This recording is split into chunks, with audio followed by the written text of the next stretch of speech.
let's do some more dessert.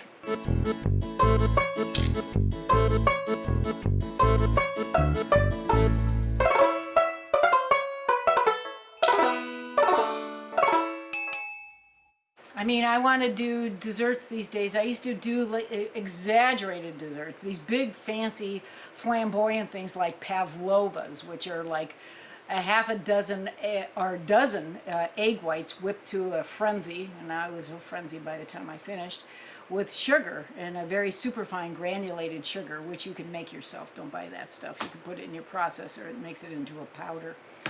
But I would do these elaborate desserts for dinner parties, thinking, you know, but by that time I started serving the dessert, they could be eating dog food. They could care less. They had enough wine in them. They could care. They didn't care.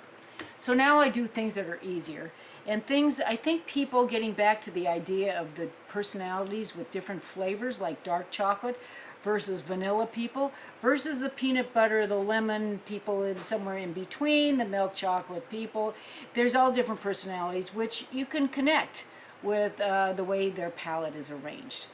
So what I did today is a 2-ingredient, well actually a 3-ingredient chocolate crunch bar. Now when I was a kid, I used to like crunch bars by, what was it, who made those? Nestle's or something like that. They made these crunch bars, and all it was cereal and chocolate, and they were mixed together. And I thought to myself, I could do that. But I thought to myself, I don't like milk chocolate that much because I'm a dark chocolate person, 72% or better. And so I thought, well, I can make these up. So I had one of those great big bars you can buy at Trader Joe's, and the dark chocolate bar, which is 72% chocolate liqueur, which is the distillation of the chocolate.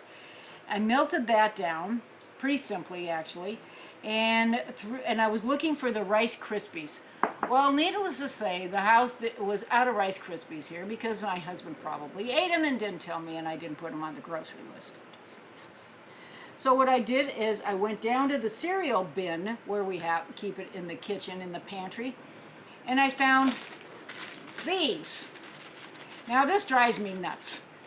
He takes the end of a cereal box and puts it in the bag it comes in, because he was a Depression era kid too, and wraps it with a rubber band, and this is the end of the cereal. I don't even know what this was. It was probably Kashi or something like that, something healthy.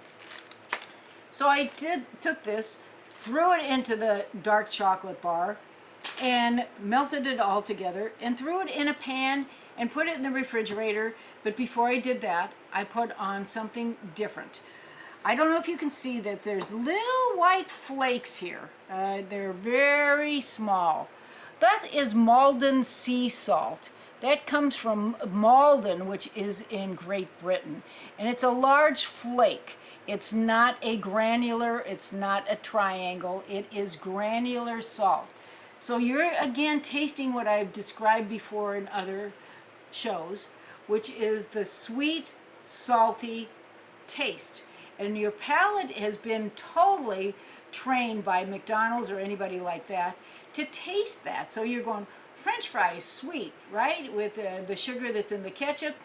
French fries salty, which is what they use, and they use a salt powder on theirs. That's not really a real granular salt. So I decided to do this as a simple candy to make. And you can make these in, what, an hour? You just throw them and they stay room temperature stable as well. They don't melt unless it's like 100 degrees in your kitchen. So cereal, any kind you want. Get the cheap stuff. Don't buy the regular, buy store brands. Melt it down with good quality chocolate. Don't skimp on the chocolate. Don't buy some cheap junk. If you can find some good stuff like Swiss chocolate, my favorite, or second best, maybe a Belgian chocolate. But talking about chocolate, we should do a whole show on chocolate, because chocolate comes from all over the world, and a lot of chocolate now is coming out of South and Central America. Interestingly enough, because it's a tropical climate. And chocolate, cacao, which is what chocolate is, actually grows in the tropics extremely well, and it's cheaper to grow there than it would be. So if you think your chocolate grows in Switzerland, nah. Belgium, nah. They're buying it from South America. South America, Central America, Middle America. They're buying it from somewhere else, and they're importing, or in that case, and then they put their private label on it. Now, I happen to like Lindt chocolate. It's my favorite chocolate. It's Swiss, of course, but they're probably buying it from Venezuela. So, interestingly enough, chocolate really does have distinctive taste. And the better your palate gets by buying better quality chocolate, you'll never go back. It's like buying a really great wine. Are you going to go back and drink Thunderbird or one of those things after drinking a bottle of Lafite Rothschild 39? I don't think so. So it's all in your palate, which you can train yourself. And you unfortunately get spoiled and you never go back. Well, you could at somebody's house and you're trying to be polite, so you'll have one glass of wine there and that's it. Get out to the car, you got a flask out in the glove compartment. I used to do that, by the way. But anyway, getting back to the chocolate, 2 ingredients, 3 if you count the salt. Easy to do, takes less than 10 minutes. Throw it in the fridge, cover it up with foil. Dessert. Simple as that. Come back again. We got more recipes to share with you.